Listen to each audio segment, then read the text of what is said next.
Kamusta? Salamat sa pakigkauban nato aning simanahan.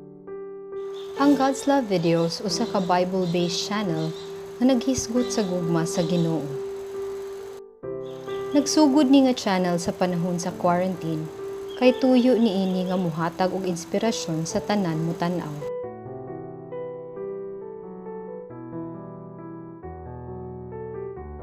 Sa Romans chapter 8, naghisgot si Apostle Paul sa saad sa Ginoo sa tanan magtutuo niya taliwa sa mga problema ug pag-antos.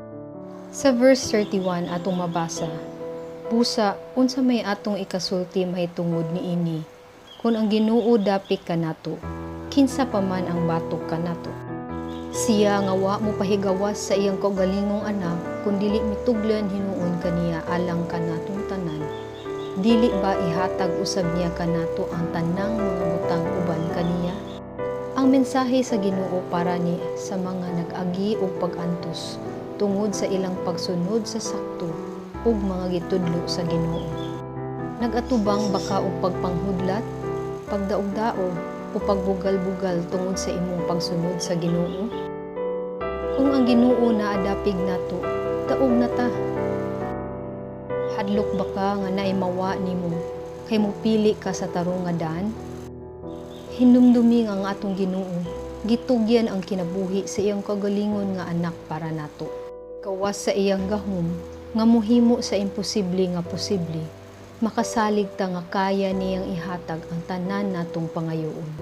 Sa verse 33, mabasa nato, kinsa ba ang mopasakag sumbong batok sa mga pinili sa Ginoo?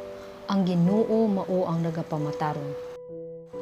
Kinsa man ang mopakanaog sa hukom sa silot? Siya ba si Kristo Jesus ang namatay?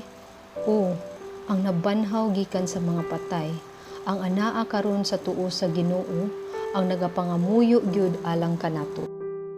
Bisan kung kinsa pa ang mudaot o mamasangil nato, ang Ginoo mao ang nakakita sa tinuod ug mauray atong angay atubangon.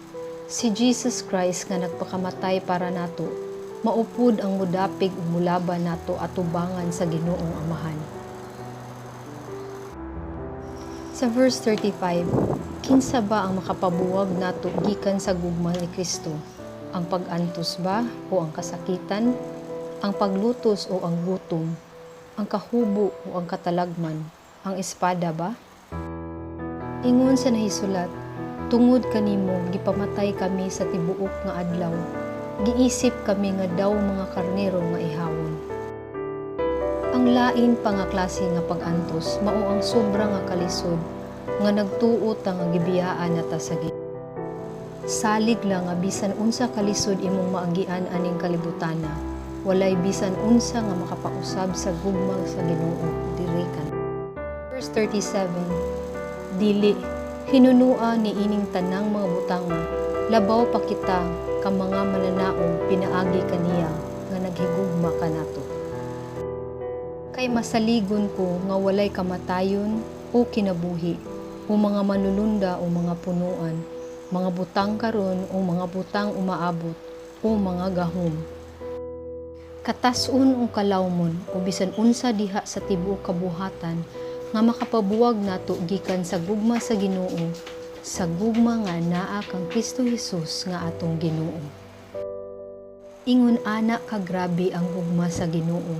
Kung sumusunod kaniya, walay makatarog sa kalig-on aning gugmaha. Nisaad pud siya nga wala siya ihatag nga pagsuway, nga di ta niya tabangan o hatagan og paagi nga makalingkawas niini. Siya ang atong gugma, kusog ug kinabuhi. Salamat sa pagtan-aw sa atong video. God bless.